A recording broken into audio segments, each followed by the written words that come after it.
Facebook TikTok বন্ধ থাকায় যারা ভিপিএন এর মাধ্যমে ফেসবুক এবং টিকটক চালান সেক্ষেত্রে কিন্তু দেখা যাচ্ছে যে আপনারা আপনাদের নিজের বিপদ নিজেই ডেকে আনতেছেন।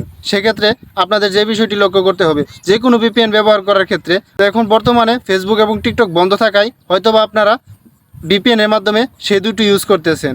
দেন এর বাদেও কিন্তু অনেকেই বাংলাদেশ এবং ইন্ডিয়ার মাঝে কিন্তু প্রচুর সংখ্যক ভিপিএন ব্যবহারকারী রয়ে গেছে। সেক্ষেত্রে আমি সকল ভিপিএন ব্যবহারকারীকে লক্ষ্য করে বলতেছি, আপনারা যারা যারা ভিপিএন ব্যবহার করতেছেন আপনারা কিন্তু নিজের বিপদ নিজেই ডেকে আনতেছেন।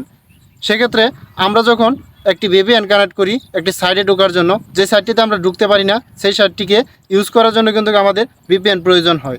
তো সেই ক্ষেত্রে আমরা ভিপিএন কানেক্ট করে যদি আমরা একটি সাইটে প্রবেশ করি এবং সেই সাইটটিতে আমরা যাই কিছু ব্রাউজ করি না কেন, সেই সাইটটির সম্পূর্ণ ডকুমেন্ট কিন্তু সে ভিপিএনকারী জেনে যায়, জানি সে ভিপিএনের প্রতিষ্ঠাতা জেনে যায়, যিনি ভিপিএনটি তৈরি করেছে সে কিন্তু এটা জেনে যায়। তো ধরেন আপনারা পেড অথবা ফ্রি যে কোনো ভার্সনে একটি ভিপিএন কানেক্ট করে আপনারা একটি সাইটে প্রবেশ করলেন, সেই সাইটে কি করলেন, কতক্ষণ অ্যাক্টিভ ছিলেন, তার সব কিছুই কিন্তু সেই ভিপিএন কোম্পানির মালিকে জেনে যায়। তো সে চাইলেই কিন্তু আপনার সেই সব ডকুমেন্ট পাবলিক করে দিতে পারে। তো আমরা যখন সেই সাইটটিতে লেপ নেব, নিয়ে আমরা চাইলে ইমার্জেন্সি কারো কাছে টাকা পাঠানোর প্রয়োজন, সেক্ষেত্রে বিকাশ, নগদ অথবা রকেটে ঢুকে গেলাম, আমাদের ভিপিএনটি বন্ধ করতে মনে নেই, হয়তোবা ভুলে গেছি আমাদের ভিপিএনটি বন্ধ করতে। সেক্ষেত্রে কিন্তু আমরা আমাদের বিকাশ, নগদ অথবা রকেটে ঢুকে একটি নাম্বারে সেন্ড মানি করে আমাদের পাসওয়ার্ডটি ব্যবহার করলাম। সেক্ষেত্রে আমাদের সেই ট্রানজ্যাকশনটি হয়তো ছোটো সীমিত, কিন্তু পরবর্তীতে আমাদের বড়সড় আমাদের একটি অ্যাকাউন্ট ব্যালেন্স রয়েছে।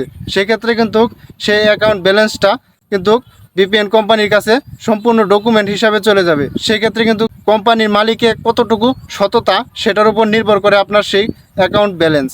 তো ব্যালেন্স যদি লো থাকে এবং হাই থাকে সেটা দেখার বিষয় না, ভিপিএন কোম্পানির মালিক কতটা সততা সেটাই হচ্ছে বড় প্রশ্ন।